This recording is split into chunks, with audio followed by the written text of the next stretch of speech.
Good morning. It is the Awesemo NBA Strategy Show, sponsored by Prize Picks. As you guys are coming in the door, do us a favor, like the video, subscribe to the YouTube channel. We've got only 3 games to talk about, but still some pretty important injury news with Domantas Sabonis. He got hurt during last night's Pacers win over the Lakers, which also saw Russell Westbrook get benched. So he's probably not going to be out there today.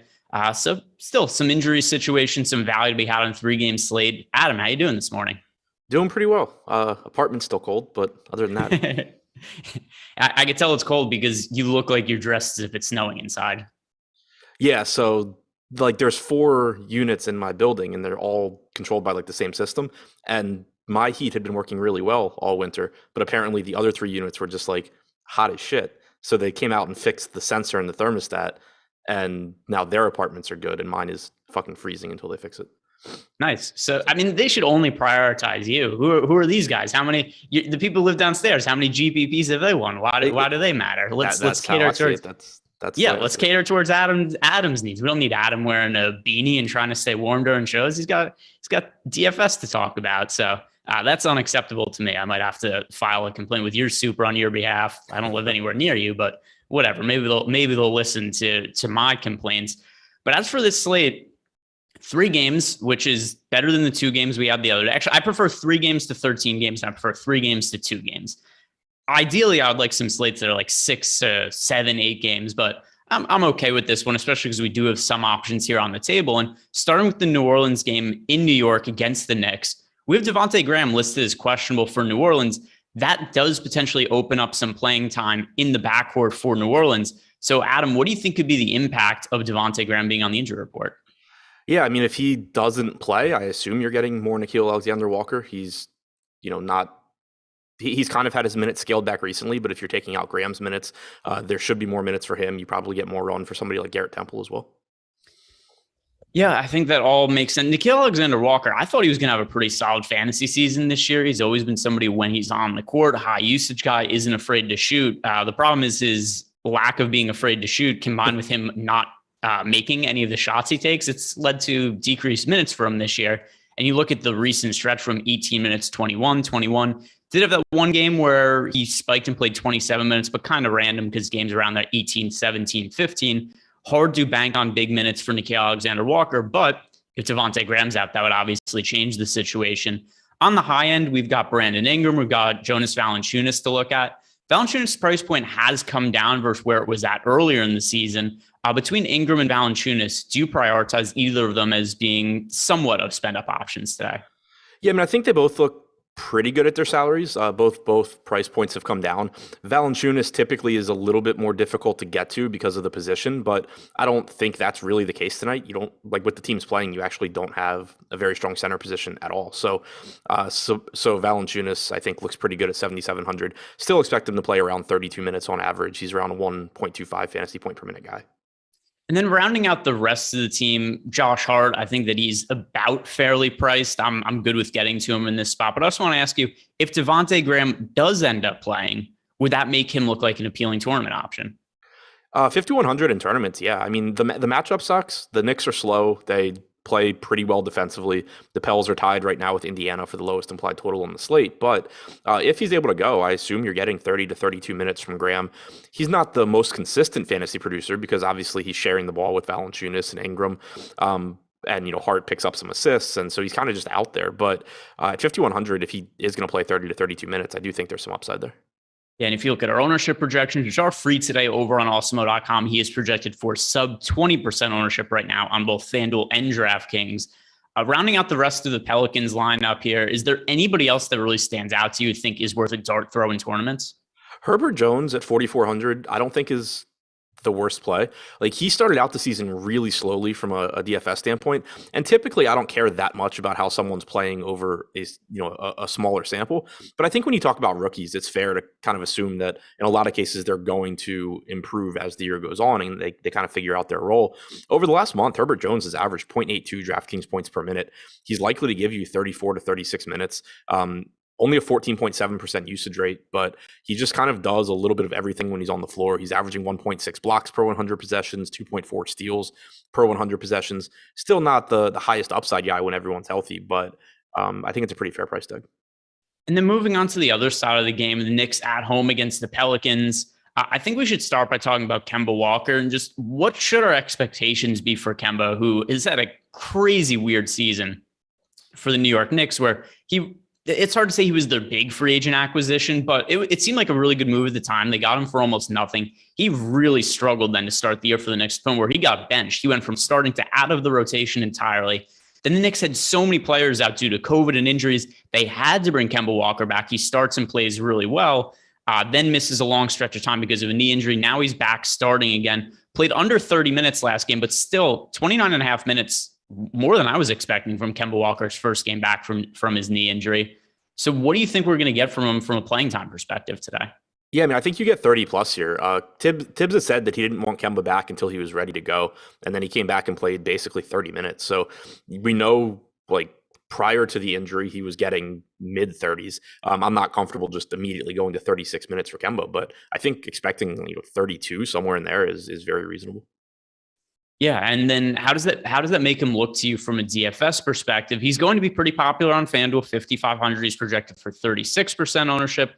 Over on DK, not quite as popular as 6,100, but still going to be in a chunk of lineups projected for 21% ownership. Do you look at Kemba Walker being about appropriately owned, too low, too high? Where do you stand on him relative to his ownership? What did you say he was on DraftKings? DraftKings, he's projected for 21% ownership. FanDuel, he is in 36% was the number. Yeah, I mean, I think that seems about right. I like the matchup here. I like the playing time. The price is fine. For the season, he's averaged 0.96 DraftKings points per minute. And one thing to mention too, like, I don't care a whole lot or at all, mostly about individual defenders. But one thing that we have seen this year is that Herbert Jones is really good defensively, and sometimes he can cause a problem for opposing ball handlers. But I assume he's going to be dealing with Julius Randle here. Like, could be wrong, but I don't think they're going to throw him on Kemba. So it means that Kemba's just unlikely to be one of those guards where you watch the game and you're like, damn, this guy is getting strapped by Herbert Jones, and that's why he's not doing well. Yeah, and then we could talk about Julius Randle next, just because you just mentioned his name. And we saw from Julius Randle really quick price decline, where he went from a guy who was priced over 10,000 on FanDuel and DK to really quickly plummeted to the 8,000 mark. Now the price has gone right back up, at least on DraftKings, to 9,100. Over on FanDuel, though, he's still only 8,700 and is projected to be the most popular play on the entire slate. More than half of the field is getting to Julius Randle. You just mentioned that Herbert Jones could potentially be somebody who causes issues for him.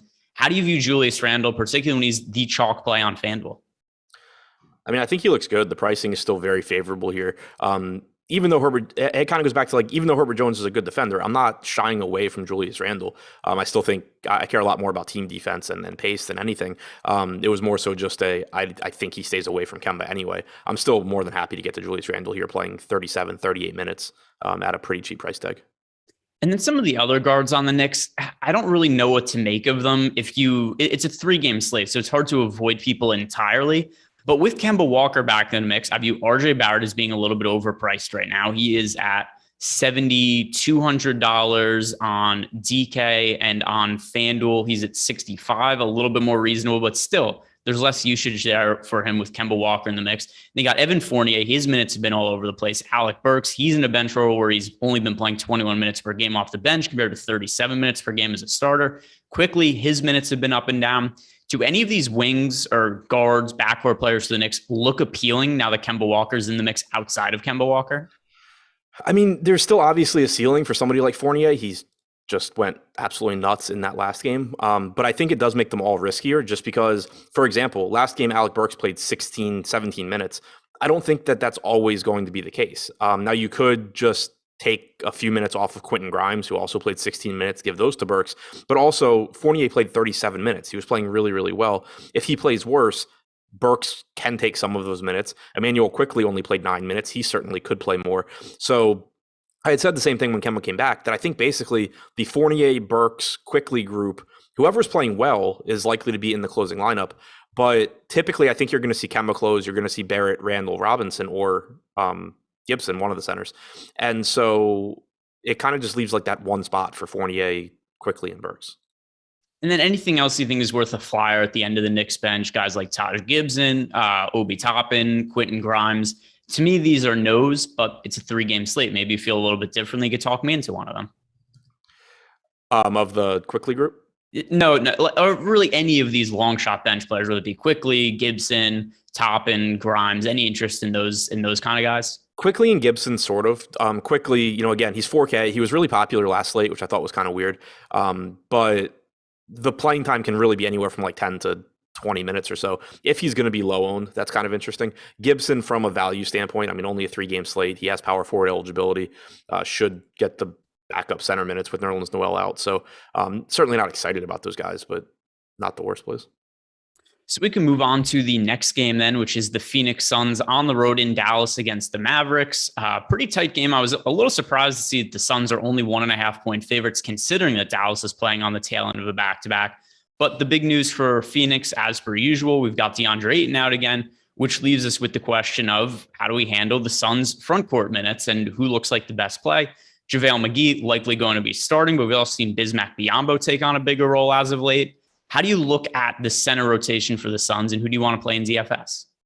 Yeah, so we saw Biyombo come out of nowhere and surpass Jalen Smith last game. I assume that's going to be the case today. I don't know. There was no indication prior to the last game that Biyombo was going to be ahead of Smith in the rotation. So it's not like it would be shocking if that changes again. But I think for now, we kind of have to assume that's going to be the case. We've seen McGee average like 22, 23 minutes as a starter. He played 23 minutes in that last game. Biyombo played the other 48. The biggest risk here is that you end up with a 3-man center rotation, I think, and that, like Jalen Smith plays 10 minutes and McGee plays 23 or 22 or something, and Biyombo plays the rest. But based on how that last game went, I think it's reasonable to just kind of expect a 24-24 split between these two, which makes McGee look fantastic at 4K and makes Biyombo look solid at 4K as well. Yeah, and then I don't think the center rotation is going to change, and a little bit narrative based. We just think about the financial commitments that the Suns have made to players in the front court. They've recently guaranteed Bismack Biyombo's contract for the rest of the season. They didn't pick up the 3rd-year option on Jalen Smith. So is that the end-all be-all? No, and Jalen Smith's probably played much better than the Suns were expecting after they turned down his 3rd-year contract option.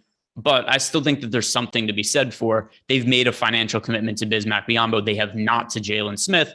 So at least that would make me think the team prefers Biyombo to Jalen Smith. And then considering how the rotation shook out last game, I'm gonna be on the same page with you and assume that it's 24 minutes for JaVale McGee, 24 minutes for Bismack Biyombo. McGee, really strong play for tournaments and a really strong play for cash games. And then something else to consider here, Bismack Biyombo is projected for 9% ownership on DraftKings today. JaVale McGee is projected for 44% ownership.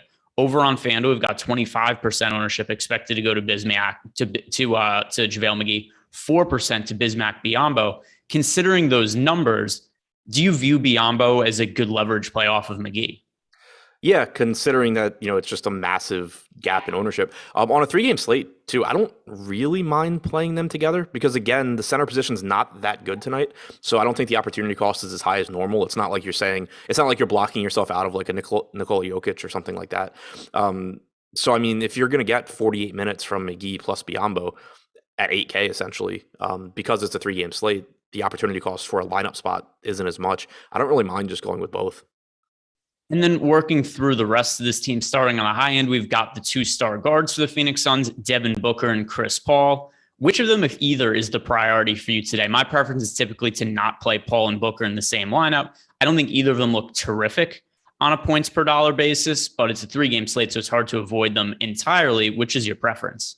I lean a little bit more towards Booker. I think he gets a little bit of a usage bump without Ayton, but also when their salaries are close, like Chris Paul's very steady. Like he has a high floor because he has such a ridiculously high assist percentage, but typically you can only put up so big of a game on the back of assists.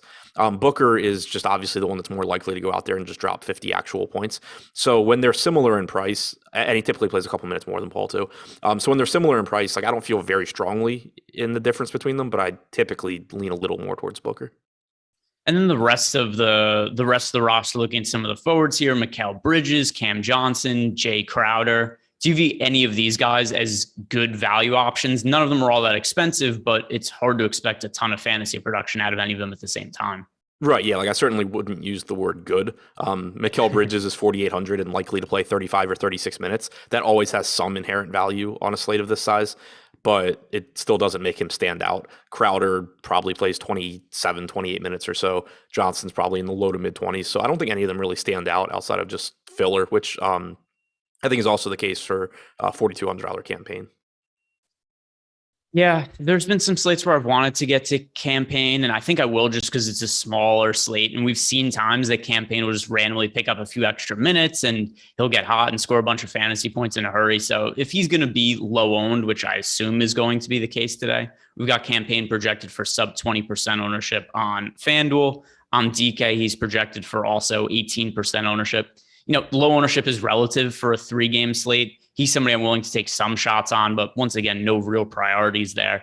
And then on the Dallas Mavericks side, if I'm paying up for somebody today, it's probably going to end up being Luka Doncic. I do slightly prefer him to Steph Curry, but I think there's one other talking point here. With this being the tail end of a back-to-back, do you think Kristaps Porzingis might rest? I think it's possible. I don't remember off the top of my head what he's done recently as far as playing back-to-backs. So recent back-to-backs, and he missed some time due to COVID. Let's see, other recent back-to-backs. They haven't had, so the last time he was available for back-to-back, he played in both ends. It was December 12th and December 13th. He played 30 minutes in one half, 25 in the other half. Back-to-back before that, December 7th, December 8th. He played 31 minutes and 23 minutes. So here's what it looks like the concern is for me looking through these recent back-to-backs. He's been playing them as of late, but he's playing reduced minutes in one end of them. We've seen, 23 minutes, over 30 minutes, 25 minutes, over 30 minutes. Considering he played 34 minutes yesterday, I'm going to have some concerns about his playing time, even if he's active, considering how he was handled in those last couple of back-to-backs. I think that's reasonable. I was going to pull up, I wanted to see if there was were those games competitive? So the one on December 3rd, the one on December 13th was not. They beat the Hornets by 24. But the game against Memphis, that was a 104-96 game that he only played 23 minutes. And although he did have 5 personal fouls, now that I'm looking at it. So that was probably a factor too. Yeah, I mean, if he plays, I'm going to assume he's playing his normal 30 to 32. I doubt that he really goes crazy with playing time, but I'm not going to give him 24 minutes or anything. Yeah, I think, now that I looked more into the situations of those games, one being blowout, one being foul trouble, that was probably more restrictive than anything else. Now, I'm probably going to project Porzingis minutes a little bit light. Instead of giving him the full minutes he averages for the season, maybe I'll give him 31 or something like that. He averages, well, actually, that's about what he averages for the season anyway. So, yeah, I'm probably not going to change all that much about Porzingis now that we're talking. I typically feel like I'm kind of, I always feel like I end up a little bit lower on his minutes than I'm less aggressive with his minutes than I am with a lot of people's, just because it seems like there's always some reason that he doesn't get 35 minutes. Yeah, there's a lot of times either he gets hurt during the game, foul trouble, other situations arise. Still clear upside in Porzingis as long as he plays, but Luka to me is the best pay up option on the slate. Would you agree that you prefer him as a pay up option to Steph Curry, or do you feel differently? No, I agree. Luka just gives you a little bit more rebounding upside than Steph does, more assist opportunities, similar usage rate. Obviously, he's not as efficient a shooter, but Luka's game is just more well-rounded and gives you a higher floor while still giving you a massive ceiling, as we saw last night. So I'm with you. You're still going to want to pay a lot of attention to ownership between the two. They're basically the same price on DraftKings. They give you relatively the same ceiling. It's just that Luka projects a little bit better and is a little bit more likely to get there. So I think Luka should be higher owned, but you should definitely pay attention to what the gap is between the two. And then do any of the role players on Dallas stand out to you? Jalen Brunson, Tim Hardaway Jr., Dorian Finney-Smith, Maxi Kleber, Dwight Powell. I think all of these guys are about reasonably priced. And for a 3-game slate, I'll probably be getting some exposure across the board to these guys. But do any of them really stand out to you as being a strong option? Yeah, I mean, I wouldn't say they stand out. I think in the context of a 3-game slate, they look okay.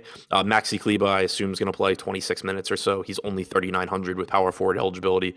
Finney-Smith should play 32 minutes or so. Hardaway obviously can get hot at times, but it's more difficult when he's playing with Doncic and Porzingis and Brunson. But I think the Finney-Smith and Kleber pieces could just end up being kind of useful ways to round out a lineup. Today's show is sponsored by PrizePicks. If you guys are new or unfamiliar with PrizePicks, head on over to the site and check it out. And if you're making your first deposit, use the promo code Awesemo. You get up to a $100 bonus on your first deposit. And if you sign up using that promo code, you get 1 free month of Awesemo Plus Platinum. PrizePicks has all different kinds of prop-based daily fantasy sports cards you could play, and it's across all different sports. I go on PrizePicks all the time just to see the different weird sports they're offering because it's stuff that you don't find anywhere else.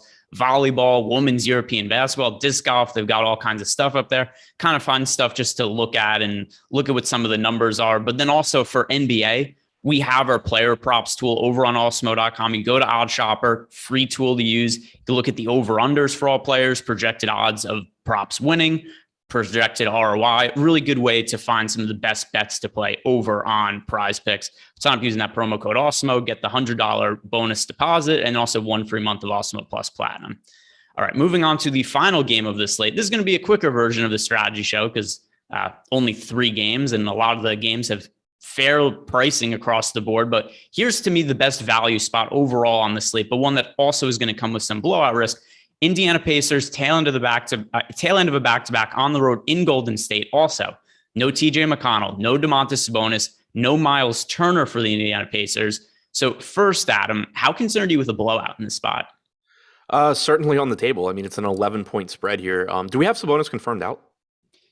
So last night he hurt his ankle, and Rick Carlisle said to the media that it was a fairly significant ankle sprain. Okay, that to me indicates he's not going to play today. We don't know that for sure. That's just my assumption. Yeah, for sure. Seems a lot closer to doubtful. Do you think Brogdon plays today? It's an interesting question. I think this is a game that the Pacers might be wise to just punt. So Brogdon played yesterday. He was listed as questionable, limited minutes, though only played 26 minutes. So Brogdon been dealing with an Achilles injury. He missed an extended period of time. He was out from December 21st to January 12th, came back from the Achilles injury, immediately got rehurt. He played 17 minutes in that game, wasn't able to finish, took a couple more games off, comes back, plays 26 minutes, played fairly well when he was on the court. He looked healthy, but this is a game the Pacers are almost certainly not going to win. I think I'm not going to say a high chance that Brogdon rests, but it's definitely on the table. Yeah, that's how I view it as well. Especially because it's been so hard for me to like judge this injury. Like I haven't had a good feel for what they're doing with it because they keep just letting him re-aggravate it. So yeah, I mean, there's the potential here for this to be one of those games where there's a lot of value because guys are sitting, and also the game is an absolute nightmare because it's one very good team and one G League team. Yeah, and let's just assume Brogdon's in for now because it kind of introduces so many variables if he ends up sitting. And then even if he plays, I kind of assume it's going to be limited minutes for him coming back from the injury, being the tail end of a back-to-back. But let's just consider the situation with Miles Turner and Domantas Sabonis, assuming Sabonis is out here, which to me, I'm just considering is going to be the case. Who are the big men that benefit the most? I think Goga plays more, like at least the Kevon Looney minutes. He only played 3 minutes last night. They gave 9 minutes to Isaiah Jackson. It's tough because like without Turner, without Sabonis, I mean, it's clearly a team you can play small against, but if Looney's going to play like 24 minutes, I wouldn't be surprised if Goga starts and just like they try to match those. You could also just get more minutes for Brissett. I mean, I think one way or the other, you're getting more minutes for Brissett and Craig, but I think the question, I guess, is do they go with Batadze or do they just start a smaller lineup where like you have Brissett at the 5 and you're just getting a lot more minutes for like Brissett and maybe some more run for Lamb and Stevenson and those guys? So I'll say what I would do, which is not necessarily what Rick Carlisle would do, and who really gives a shit what I would do. But I think it's kind of important to at least say like, hey, this is what I would do. And maybe the Rick Carlisle, the coach of the Pacers, will utilize some of the same logic. The Pacers are not going to win this game, most likely. Nothing's ever a 0% chance outcome, but clearly the most likely outcome is the Warriors win this game by double figures. However, the one way the Pacers compete with the Warriors this game is just unsustainably hot 3-point shooting. With that in mind, you start Brissett at center. Yep. You don't play Goga Batadze because what is he doing in terms of your upside? You don't need a play to match up against Kevon Looney. But if you play Brissett and you just say, like, here's what we're going to do. We're going to chuck threes and just bomb it against the Warriors. If you get really hot and just shoot 60% from 3 as a team, you could win on any given night. So I think the way you introduce the most variance and give yourself the best chance to win as an underdog is you just play the 3-point shooting. So I would go with Brissett. So for right now, he's the guy that I'm going to prioritize the most. I'm going to change that based on whatever the starting lineup is. But something else that I think makes sense to start your lineups with Brissett anyway, he's the most expensive of this group of guys between Isaiah Jackson, O'Shea Brissett, Goga Bitadze. Brissett is the most substantial price tag. It's a lot easier to go from Brissett to Goga Bitadze than it is to go from Bitadze or Isaiah Jackson to Brissett. Yeah, I think that's a really good point too. And Isaiah Jackson has the same positional eligibility on DraftKings as Brissett does too. Bitadze is only a center, but yeah, that's a really good point. And I agree completely with the thought process in introducing variants and stuff. It's kind of annoying how infrequently coaches actually do that, but yeah, like I agree. So I think it's totally reasonable to think you're getting a starting lineup of, let's say, Brogdon, LeVert, Holiday, Craig, Brissett, or something like that. You could certainly throw Duarte in there, in place of Craig or something if they wanted to. But yeah, I'm with you. I think that makes some sense. And then, it is like if you project that starting lineup, you're going to get plenty of Brissett, and then you can always just swap it around as you need to. Yeah. And he's also more expensive than Craig.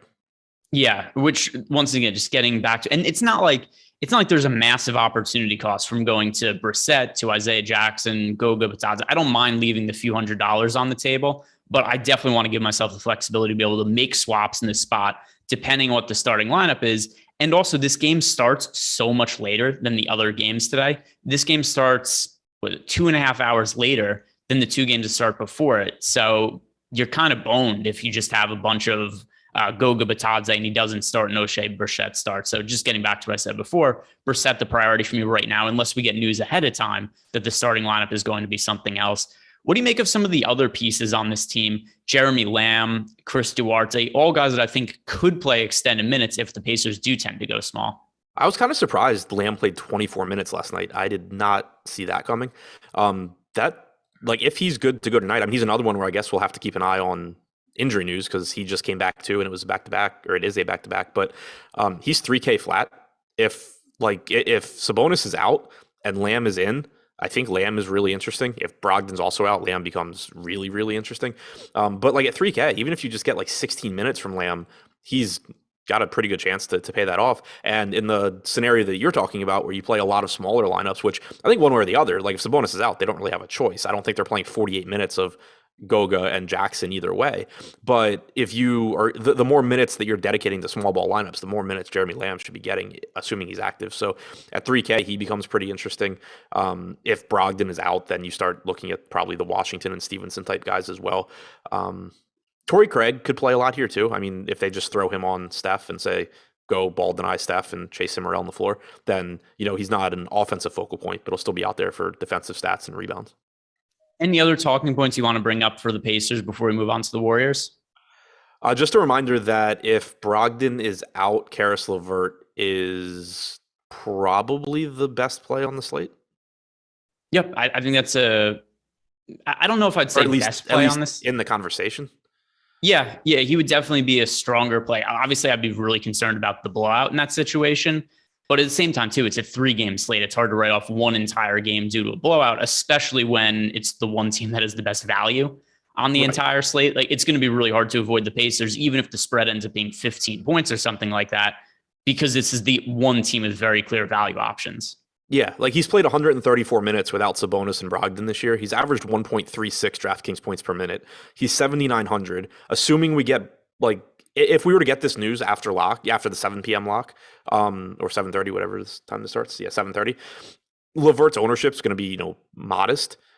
So basically, you could just if you're getting to LeVert or swapping to LeVert, once we get news, he I think looks great at what I assume is going to be relatively modest ownership and a ton of production if Brogdon sits.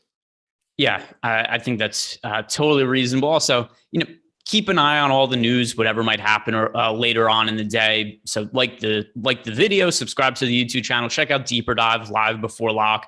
That's all stuff that we're going to have hopefully a little bit better information on. Adam and I'll be doing our NBA injury report video a little bit later in the day. Also, ownership projections, those are free. That'll be something to keep an eye on during the day. And if you want access to all of the Awesemo Plus tools that we have for nearly every single DFS sport out there, you could get a weekly pass for $29.95. We also have NBA packages for as low as $4.95 weekly. So lots of ways to get your foot in the door and check out some of the tools we have behind the paywall.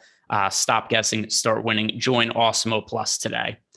Final team on the slate to talk about, Golden State Warriors. By the way, if anybody has any questions, throw those in because Adam and I are going to have some time to potentially answer those. If not, we'll end the show early because 3-game slate. And there's no reason for us to sit here and meander and make you guys sit here and watch us for longer than you have to when we've covered all the topics on this slate. But Golden State Warriors side of the game, Jonathan Kuminga, I think, is one of the strongest value options on the slate for a couple of reasons. Number one, he's going to be starting until Draymond Green comes back, and that's not expected to be for at least another couple of weeks.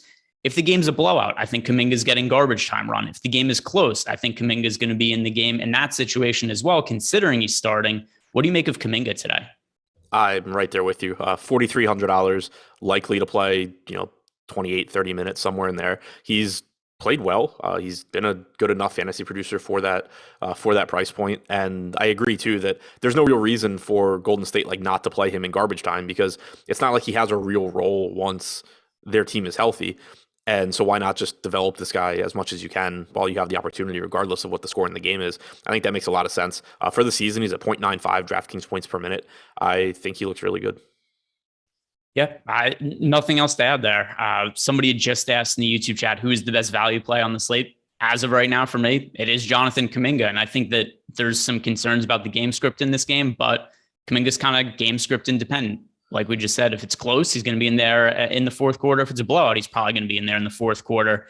As for the pay-up options, the pay-up option anyway on the Warriors, Steph Curry, if you could get to him, it's no real issue. The only thing I'll say is if you're playing a single entry lineup and you're paying up for one high price player, it's Luka for me over Curry. But where does Curry fit in the mix for you in terms of being a priority today?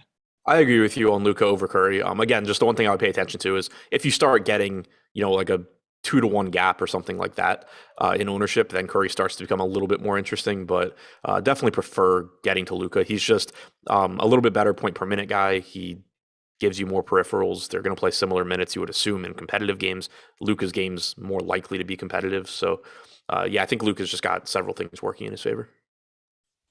Yep. So we're on the same page there. And then as for some of the other guys on the Warriors, Andrew Wiggins, Klay Thompson, where do you stand on Klay? Because his minutes, they're going to start to go up at some point. And I do think we want to be probably early to Klay Thompson's minutes going up than late. On a 3-game slate, do you think it might be time to start gambling that we could see more Klay minutes? Last 2 games, he only played 23 minutes in each of them, but they've also all been blowouts. The recent games for the Warriors, and basically all of them have been non-competitive since Klay came back. Do you think there's a chance that we see enough Klay minutes for him to have upside in tournaments? Yeah, I started gambling on him last slate, but he actually, in a way, is blowout proof too. Because he's limited to these 22 to 24 minutes, but they actually did bring him back last game just to get him to 22 minutes against the Pistons in a game that was just completely over in the fourth quarter. The only guys that started and then played in the fourth were Thompson and Kuminga. So I think it's a situation where, even if the game's out of hand, he's not going to play, the entire fourth quarter or anything, but they'll come back and get him, a 4 or 5 minute stint, get him to 22 minutes. If the game is close, you could see him, get 24, 25, I think. So at 5,300, I'm very interested in Klay. He's chucking, he's cheap. I think that he looks good. And then outside of Kuminga, are there any value options that stand out to you from the Warriors, whether it be Looney, Gary Payton, Iguodala, Bjelica, anything from the Warriors on a cheap end that you want to get to outside of Kuminga? I think Looney's okay. I mean, he typically plays mid-20s in minutes when you don't have Draymond. He didn't play the end of the last game, possibly because of blowout, also possibly, they don't have to close with him, but there's a path to him getting more minutes. So I think Looney looks reasonable. The rest of these guys, though, just become really difficult because on the one hand, it's a 3-game slate, and any of these guys, it's a Steve Kerr rotation. So the Gary Payton type guys, if they're playing well, certainly could pick up more minutes. But at the same time, they just use so many different guys that it's tough for any of them that aren't, locked into 20 plus minutes to really get there. Yeah, and that kind of covers the entire slate. Are there any other points, any talking points, anything else we missed that you want to bring up here, Adam? If not, then we're pretty much done. I forgot Bjelica. As far as the cheap Golden State guys that I like to take shots at. Bielitsa is normally towards the top just because he's a really good points per minute guy. He's basically just behind Kevon Looney in the rotation, but he's just someone at 3,600 where if he gets to 18 minutes, he's probably going to do well. But other than that, no, nothing else to add really. A lot of this slate's going to depend on, I think, the news on Indiana, and then also how you kind of plan for that if we don't have it by lock. All right. And because I love the audience, I'll just read off. Here are the most owned players, projected wise at least, on DraftKings and FanDuel today. Starting with DraftKings, our 5 most popular projected players: JaVale McGee, Luka Doncic, Jonathan Kuminga, Devin Booker, and Brandon Ingram. Over on FanDuel, Julius Randle, Luka Doncic, Kristaps Porzingis, Josh Hart, and Jonas Valanciunas. So those are the 5 most popular plays in both DraftKings and FanDuel. Do us a favor, like the video, subscribe to the YouTube channel. Also, stick around for all the other shows we have coming up today. We've got MMA strategy show, NHL strategy show, NBA shows, NFL strategy show, a lot of strategy on the table today. Check all that out. Most importantly, guys, good luck today.